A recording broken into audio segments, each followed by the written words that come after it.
Olá pessoal, mais uma aula para vocês, agora falando um pouco sobre laços de repetição em C. Então, na aula passada a gente viu, né, que quando eu quero mostrar algo na tela para o usuário, eu uso só um minuto aqui, colocar minha caneta, eu uso o comando print, correto? E aí eu consigo exibir algo para o usuário. Mas imagine que você precise exibir para esse usuário os números de 1 a 100. Então você escreveria 100 linhas com prints e em cada linha você colocaria um número. Na primeira o número 1, na segunda o número 2, na terceira o número 3 e assim sucessivamente. Seria um trabalho bem demorado, né? E imagine se fossem 1000 linhas, mas não. Nessas ocasiões e em outras, né, que os laços de repetições eles nos ajudam para otimizar o nosso trabalho, tá certo? Então, vamos ver aqui os laços de repetição em C. Em C nós vamos ter três laços de repetição, certo? O primeiro deles que eu quero falar para vocês aqui é o for. Então, o for ele tem uma característica que ele é usado quando você sabe, isso aqui é muito importante, quando você sabe a quantidade de vezes que você deseja repetir esse bloco. Então, por exemplo, nesse exemplo que eu acabei de dizer, né, você sabe exatamente quantas linhas de código você vai querer quantos números, na verdade, desculpa, quantos números você vai querer que apareçam na tela, né, que é justamente de 1 a 100. Então, você sabe que o seu programa vai executar 100 vezes. Então, você pode usar o laço de repetição for, dado que você sabe a quantidade de vezes que você quer que aquela instrução, né, aquele bloco de código ele execute. Então, como você sabe que você quer exibir o número de 1 a 100, então você sabe a quantidade exata e aí você pode usar o laço for, certo? O for ele tem essa sintaxe aqui, ele tem esse jeitão aqui. Você vai dizer a palavra, né, for, ele vai ser seguido aqui esses colchetes, desses parênteses, melhor dizendo. E aqui perceba algo que a gente já viu na aula passada, né? Isso aqui é o que? Isso aqui nada mais é do que uma declaração de variável. Você está dizendo que essa variável i ela é do tipo int, né? E você está inicializando ela, você está dando um valor para ela. Você está dizendo i comece com o valor 0. Aqui você poderia começar com o valor 2, com o valor 3 e assim sucessivamente, certo? Isso aqui também a gente já viu na aula passada, né? Perceba que ele está fazendo aqui uma condição e está apenas omitindo as palavras mágicas lá que a gente viu, né? O if, o else if ou o else. Então, o for ele tem essa peculiaridade, né? Dentro dele, ele já consegue fazer algumas coisas, que é declarar uma variável, fazer uma condição e fazer um incremento de variável. Daqui a pouco eu falo sobre esse incremento. Então, como eu falei, aqui você está declarando a variável e está iniciando ela, está colocando um valor para ela, né? Aqui você está fazendo uma condição, você está dizendo, ó, execute esse for, execute esse bloco de código, né, de linhas, aqui só tem uma, mas enquanto esse i for menor do que 5. Então, se ele está com esse zero, 0 é menor do que 5, é. Então, ele vai entrar aqui nessa linha e vai executar essa linha de código aqui, tá bom? E aqui no último parâmetro do for, ele tem um incremento, que é justamente o que? Nesse momento aqui, o i, ele deixa de ser 0 e passa a ser 1, certo? Na segunda execução, ele deixa de ser 1 e passa a ser 2, e assim sucessivamente, até que essa condição aqui seja satisfeita, ou seja, até que ela seja verdadeira, tá? Então, nesse exemplo aqui, faça um exercício mental aí de o que seria exibido aqui nessa linha, certo? Eu vou dar um tempinho aqui para vocês pensarem e aí eu venho com a resposta. É justamente isso. Eu tenho certeza que vocês acertaram. Apareceria aqui a palavra número, né? Dois pontos. E aqui, ó, o que ele está dizendo? Imprima um inteiro aqui. E esse inteiro está salvo aqui na minha variável i. Então o i na primeira execução ele tem o valor 0. Desculpa, gente. Depois ele mostraria na tela número e aí 1. Na terceira execução número e aí 2. E assim sucessivamente. Até quando? Qual seria o meu último número aqui? O que é que vocês acham? Isso mesmo, o 4. Por que o 4? Porque quando esse i aqui tiver o valor 5, essa condição aqui não vai ser mais satisfeita, porque 5 não é menor do que 5. 5 é igual a 5, então ele não entraria aí, porque a condição se tornaria falsa e não mais verdadeira. Tudo bem? Entendido? Se você não entendeu, eu aconselho que você volte aqui no vídeo e veja mais uma vez e tal, se for preciso uma terceira vez e assim sucessivamente. Até que você entenda, porque isso aqui é extremamente importante para todo o desenvolvimento que você vai ter aí ao longo da disciplina, certo? Nós vamos utilizar muito o laço de repetição e com certeza o for vai estar no meio, certo? Então eu recomendo que você entenda isso aqui muito bem, tá certo? Um segundo laço de repetição é o while, né? Que o while ele é utilizado quando você deseja repetir um bloco de código enquanto uma condição for verdadeira. Então perceba agora que você tem uma condição, né? Enquanto uma condição for verdadeira. Então isso remete a você não saber, você não tem a certeza, você não sabe quantas vezes você vai executar isso aqui, tá certo? Você não sabe. Então, diferente do for, que você sabe a quantidade de vezes que aquilo vai executar, aqui com o while ele é indicado para quando você não sabe quantas vezes aquilo vai executar. Ou seja, imagine que um usuário vai digitar um produto que ele quer cadastrar. Então você não sabe quantos produtos ele tem lá para cadastrar. Então você vai dizer lá, enquanto ainda houver produtos, né, você executa aqui esse bloco de código para que o usuário continue digitando. É diferente de você perguntar antes, né? Por exemplo, quantos produtos você quer cadastrar? Ele vai lá dizer 10. Então agora, como você sabe quantos produtos ele vai cadastrar, 10, né, exatamente, então você usa o for, porque você sabe a quantidade. Mas quando você não sabe a quantidade, você usa um while. Por exemplo, quantos alunos vão se matricular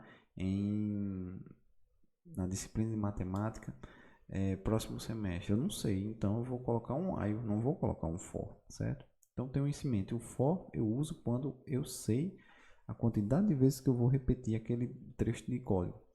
Um while eu uso quando eu não sei a quantidade de vezes que eu executo um determinado trecho de código. Então ele vai funcionar exatamente assim. Aqui está o início do nosso programa. Perceba, aqui eu tenho a declaração da variável, como a gente já viu, né, na outra aula, e a gente já viu no for. Isso aqui está embutido dentro do for, no while não, ele precisa que você declare ele antes. E aqui você vai dizer enquanto, nada mais do que isso. O while é enquanto em inglês, né? Enquanto o meu i for menor do que 5, faça isso aqui, que é justamente exiba o número e a variável i. Perceba que ele vai fazer exatamente a mesma coisa que o meu for faz, com a única diferença, eu não sei a quantidade de vezes que ele vai fazer. E aqui, ó, para que isso não gere um loop infinito, para que isso não fique executando aqui várias vezes, eu vou incrementar esse i aqui, ou seja, o meu i vai começar em 0. Quando ele chegar nessa linha aqui, ele vai sair de 0 e vai para 1. Depois ele vai sair de 1 e vai para 2. Certo? E ele vai ficar rodando aqui até que essa variável ela seja menor do que 5. Aí você pode estar pensando aí, professor, mas se ali tem um 5, então eu sei a quantidade de vezes que ele vai executar. É 5, então só era colocar isso no for, correto. Seu pensamento está extremamente correto. Porém, isso aqui é um exemplo ilustrativo, né? Esse número aqui eu não sei. Ou seja, esse número aqui ele vai ser definido em algum momento, ele vai ser lido do banco de dados, enfim, você enquanto programador não sabe desse número. Aqui eu sei porque é um exemplo, né? A título de exemplo, mas tenham isso em mente. Um while é usado quando você não sabe a quantidade de vezes que você vai executar aquele trecho, tá certo? Então é isso. O próximo é justamente o do while, que é o irmão gêmeo, digamos assim, do nosso while. Porém, ele tem uma leve diferença, que é o que? Perceba que com o while eu posso, antes disso, antes de eu falar, analisa aí um pouco. Eu vou até aqui apagar. Eu vou até aqui apagar toda a tinta que eu coloquei. Pronto. Analise aqui o while, comportamento dele. E analise aqui o do while, comportamento dele. Certo? Existe uma leve diferença. Perceba aí um pouco e veja qual a diferença do while para o do while. Certo? Pause o vídeo e pense um pouco que eu vou trazer a resposta agora. Então é justamente isso. O while, ele pode não executar nenhuma vez, porque perceba, antes de entrar no bloco de código, eu faço a minha verificação aqui, ó. Se o meu i for menor do que 5. Então, se esse i aqui ele começar com 5, eu não executo nenhuma vez isso aqui. Essa condição não é satisfeita, eu não entro aqui nos meus colchetes, vou direto para cá, certo? Diferente do while, ó. Perceba que a minha condição ela está lá no final. Ou seja, eu vou executar o do while pelo menos uma vez. Então isso aqui vai ser exibido pelo menos uma vez. Por quê? Porque não tem condição. Eu declarei a variável aqui. Perceba, se a variável for 5, eu chego aqui, não tenho nenhuma condição, mostro o número, que é 5. Eu incremento o 5, ele vai para 6. E aqui eu verifico. O 6 é menor do que 5? Não, não é. Então eu não volto para cá, para o início. Eu vou para o final, certo? Então a diferença do while para o do while é justamente essa. Você vai executar um trecho, um bloco de código, uma quantidade X de vezes que você não sabe, porém você vai garantir que pelo menos uma vez esse trecho de código, né, seja executado, certo? Que é justamente a nossa definição aqui, ó. Pelo menos uma vez ele vai ser executado, tá certo? Então vamos trazer aqui para o nosso compilador online que eu recomendei para vocês, né? Vamos ver aqui o que acontece. Ó, então isso aqui eu tenho justamente como estava lá, né? O nosso exemplo. Então se eu executar isso aqui, ó, vai mostrar justamente o que eu falei para você, do número 0 até o número 4. Por que não apareceu 5, professor? Porque o 5, o i aqui, ele não é menor, quando o i ele equivale a 5, essa condição não vai ser satisfeita. Perceba, se eu colocar aqui um igual, ele vai aparecer ali, ó. Justamente, então, o meu i agora é menor ou igual a 5. Então, quando o meu i tornou 5, que ele foi incrementando aqui, ele entrou aqui porque 5 é menor ou igual a 5. Nessa condição, ele é igual a 5, né? Então, ele entrou. Quando ele foi para 6, então não foi mais satisfeita essa condição, ele saiu. Certo? Então, é isso. Perceba aqui que, como eu disse, isso aqui é muito importante para os nossos exemplos futuros, para a vida de vocês enquanto programadores. Perceba aqui, se eu quisesse exibir só os números pares até 100, como é que eu faria isso? Ou até 6, né, para a gente ver aqui o resultado.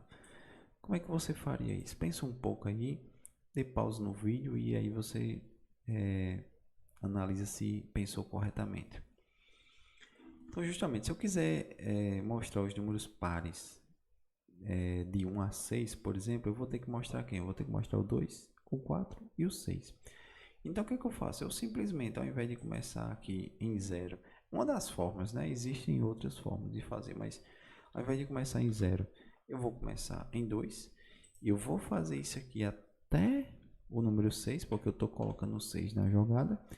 E ao invés de incrementar aqui de 1 em 1, ou seja, de 2, 3, 4, eu vou incrementar de 2 em 2, ou seja, o i vai ser maior ou igual a 2. O que eu estou fazendo aqui com essa linha de código do for? Né? Eu estou dizendo que o meu i começa em 2, certo?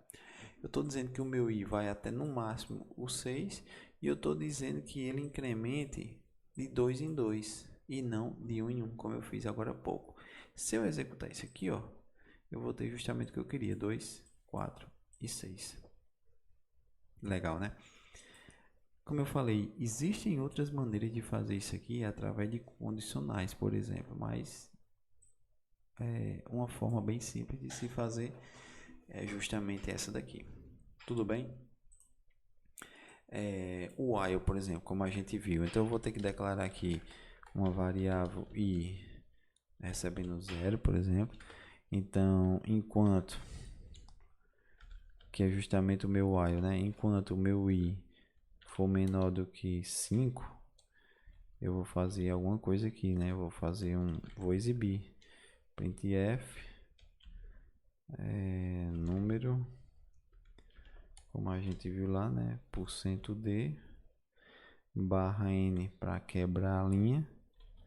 Eu vou dizer aqui que é o meu i que eu quero mostrar. Perceba o seguinte, se eu deixar do jeito que está aqui, o que vai acontecer? Analise aí e veja se a sua resposta está certa. Vou executar.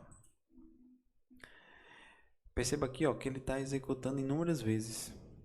Ele não está parando. Ele está executando, executando, executando. Por quê? Ele entrou no loop infinito. E por que ele entrou no loop infinito? Porque essa condição aqui sempre é verdadeira. O meu i começa em 0, ele vem aqui. O i é menor do que 5? Sim. Então, exiba número e mostre o número que ele tem, que tem 0. Volte para cá. O i é 0, é menor do que 5? Sim.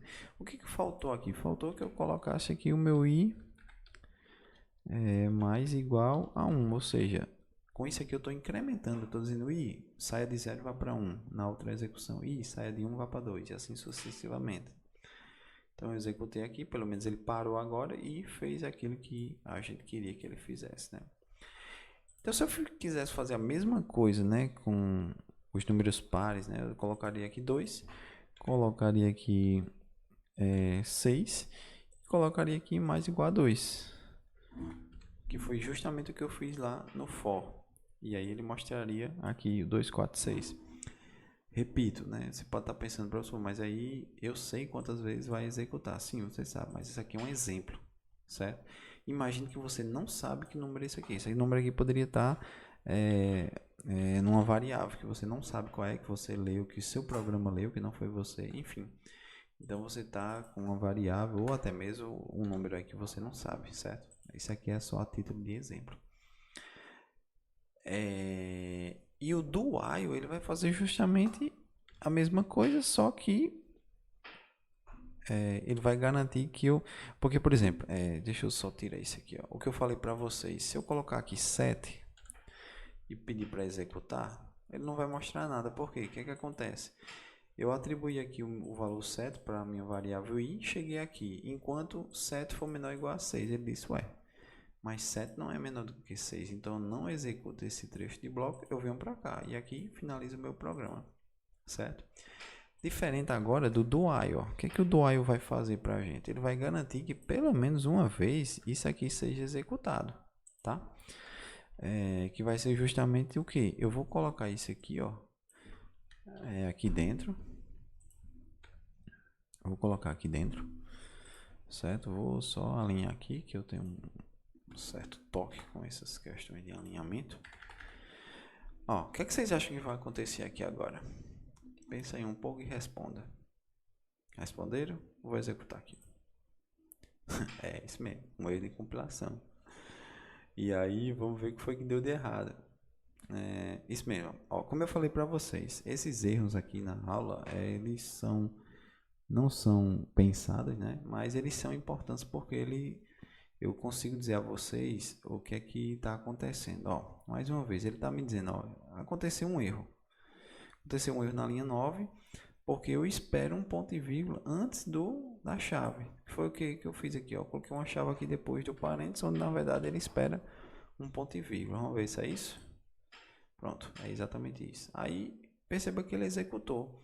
Mas você pode dizer, ué, mas o 7 não é maior do que 6, então ele não deveria ter imprimido nada, não deveria ter exibido nada, porque o seu i está valendo 7 e o 7 é maior do que 6. Mas perceba, ele está verificando isso aqui no final, depois que eu fiz a impressão. Então, eu declarei o meu i valendo 7, eu comecei, aqui não tem nenhuma condição, então eu entro, exibo o meu número, incremento, ele foi para 9 e aqui eu verifico. Só que quando eu verifico, eu já tenho exibido. E aí sim, como aqui é falso, aí ele não volta para cá. Que, por exemplo, se aqui fosse 3, ele voltaria, né? Então ele exibiria o 3 e o 5. Do 5, ele passou para 7. Aí 7 é menor ou igual a 6? Não, então não volte. Finalize. Então é isso que acontece.